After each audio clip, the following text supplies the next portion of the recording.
মনের সুস্থতাই বড় সুস্থতা, এটা আরেকবার প্রমাণ হলো। আম্মুকে নিয়ে ডক্টরের কাছে গিয়েছিলাম ল্যাবে।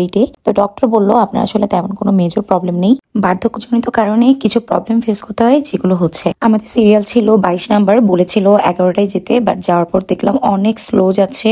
ডক্টর এক একটা পেশেন্টকে প্রায় 45 মিনিটের মতো সময় নিয়ে দেখছিল। আম্মুকে বললাম চলেন কিছু খেয়ে আসে, আম্মু স্ন্যাক্স খাবে না, তো বললো ডাব খাবে, ডাব খাওয়ালাম। এরপর আবার বললো ঠান্ডা লাগছে চা খাবে, তো আবার 2 কাপ চা নিয়ে আম্মুর কাছে চলে গেলাম। আম্মু চাটা বসে বসে খাচ্ছে। ফাইনালি আম্মুর সিরিয়াল আসলো, আম্মুকে চেক আপ করিয়ে ডক্টর দেখিয়ে আমরা ওখান থেকে বের হয়ে গেলাম। এরপর আমার ফ্রেন্ড ইয়াসির আসলো, ওর সাথে আমরা একসাথে লাঞ্চ করব, তাই চলে গেলাম ধানমন্ডির পাইনউড রেস্টুরেন্টে। ইয়াসিরের অফিসও ধানমন্ডিতে, যেহেতু সে লাঞ্চ টাইমে বের হয়েছে, বেশি দূরে কোথাও গেলাম না, আশেপাশেই বসে লাঞ্চ সেরে নিলাম। তো এই রেস্টুরেন্টের খাবারটা আসলেই অনেক ভালো ছিল। ইয়াসির চলে গেল, ও চলে যাওয়ার পর আমরা কিছুক্ষণ টাইম স্পেন্ড করলাম। আর এটা হচ্ছে রেস্টুরেন্টের ওয়াশরুমে, অনেক সুন্দর ছিল রেস্টুরেন্টটা, আমার কাছে তো খুবই ভালো লেগেছে। ইউজুয়ালি আমার আম্মু কোনো রেস্টুরেন্টে যেতে চায় না, কারণ রেস্টুরেন্টে হাঁটাহাঁটি করা যায় না, আর আম্মু একবারে অনেকক্ষণ পর্যন্ত বসে থাকতে পারে না। এই রেস্টুরেন্টটা যেহেতু অনেক বড় ছিল আর এখানে প্রচুর কাজ ছিল, যেটা খুবই আইসুদিং ছিল, এটা আম্মুর খুবই পছন্দ হয়েছে। আম্মুকে দেখলাম, আম্মু খুবই খুশি। তো আমি রেস্টুরেন্টটা একটু ঘুরে ঘুরে দেখছিলাম। এখানে দেখছিলাম রেস্টুরেন্টটা ইন্টেরিয়র করেছে বার্জার, আসলে ওদের ইন্টেরিয়রটা অনেক বেশি অ্যাস্থেটিক ছিল, আমার খুবই ভালো লেগেছে। আর এই দোলনাটা তো অনেক সুন্দর, এখানে নাকি সবাই পিকচার তুলে, আমিও বাদ গেলাম না, আমিও বসে গেলাম। আসলে আমার দোলনাটা খুবই পছন্দ হয়েছে, এসব জিনিস আমার বরাবরই পছন্দ।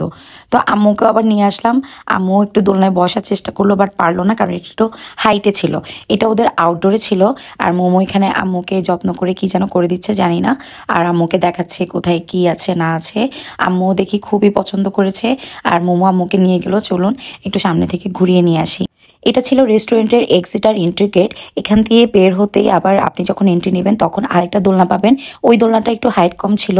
আম্মুকে বসলাম এই দোলনাটাতে একটু বসতে, প্রথমে ভেবেছিলাম আম্মু রাজি হবে না, কারণ আম্মু এইসব জিনিসে বসতে ভয় পায় কোমরে একটু প্রবলেমের কারণে, কিন্তু দেখলাম আম্মু রাজি হয়ে গেল, আর আম্মুকে একটু দোলনায় বসালাম।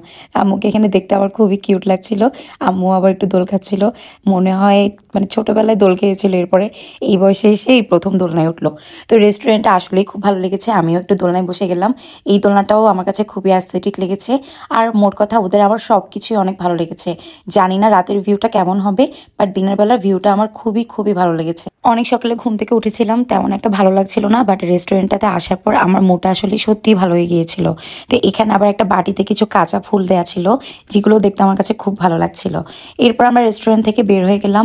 আম্মু জিজ্ঞেস করছিল এটা কি গাছ সেটা কি গাছ, কারণ আম্মুর গাছ খুবই পছন্দ, আমারও গাছ খুবই পছন্দ, আর রেস্টুরেন্ট ভর্তি গাছ, যেটা আমার আর আম্মুর দুইজনেরই খুব ভালো লেগেছে। চট্টগ্রামে কক্সবাজারের ইকো রিসোর্টটা কিছুটা দেখতে এরকম, তো সেটার ভাইবটাই আমি পেলাম এই পাইনউড রেস্টুরেন্টে। আমরা বের হয়ে গেলাম, আমাদের রাস্তার ঠিক অপোজিটে গাড়ি ওয়েট করছিল, ইকবাল ভাই ওখান থেকে আমাদেরকে হাই দিচ্ছিল আর বলছিল আপনারা ওখানেই থাকেন, আমি গাড়িটা ঘুরিয়ে নিয়ে আসছি। তো আমরা এখন এখান থেকে বের হয়ে যাব, আমাদের আবার কিছু শপিং করতে হবে। আমরা চলে গেলাম আবার দোয়েল চত্বরের ওখানে, এরপর আবার ইডেনের সামনে থেকেও কিছু শপিং করেছিলাম।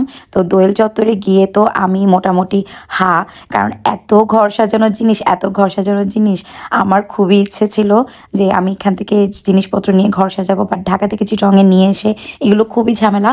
আমি জানি না কেন আমার এইসব জিনিসগুলো খুব ভালো লাগে, হ্যান্ডমেড যে কোনো কিছু। এই ধরনের জিনিসগুলো আমাদের চট্টগ্রামে সিআরবিতেও পাওয়া যায়, কিন্তু আমি দেখলাম মোটামুটি দোয়েল চত্বরে ভালোই দাম নিচ্ছে। আমাদের চট্টগ্রামে আবার এইসব জিনিসের এত বেশি দাম না, আবার ঢাকাতে কালেকশনটা কিন্তু অনেক বেশি।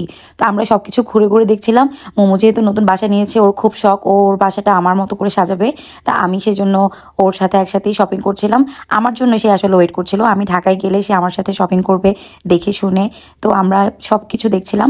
বেসিক্যালি আমরা এখানে এসেছিলাম ল্যাম্পের শেড নিতে, ওদের একটা ল্যাম্পের পুরনো শেড ছিল যেটা মানে ভেঙে গিয়েছিল, তো আমি বললাম একটা শেড কিনে নাও যেটা হচ্ছে তুমি রিডেকোর করতে পারবে, সেটাই আসলে খুঁজছিলাম। এরপরে আবার কিছু ড্রিম ক্যাচারও নিল মোমো, আমি কিছুই নেইনি, কারণ আমার আসলে এইসব জিনিস কেনা থেকে বানাতে বেশি ভালো লাগে। তো আমরা বাসার দিকে রওনা দিলাম, বাসায় রওনা দেওয়ার পরে আমি মোমোর রুমটা ইনস্ট্যান্ট সাজিয়ে ফেললাম। এটাই সেই ড্রিম ক্যাচার যেটা আমরা দোয়েল চত্বর থেকে নিয়েছি, আর ইডেনের সামনে থেকে এই নেটের ওড়নাটা নিয়েছি, যেটা আমি এখানে একদম প্রিন্সেস থিমে আমি সাজিয়েছি ওর রুমটা। তো দেখতে আসলে অনেক ভালো লাগছিল, মোমোর ল্যাভেন্ডার কালার খুবই পছন্দ। এভাবেই আমার আজকের দিনটি কেটেছে। তো এই ছিল আমার আজকের ব্লগ, সবাই ভালো থাকবেন, আসসালামু আলাইকুম।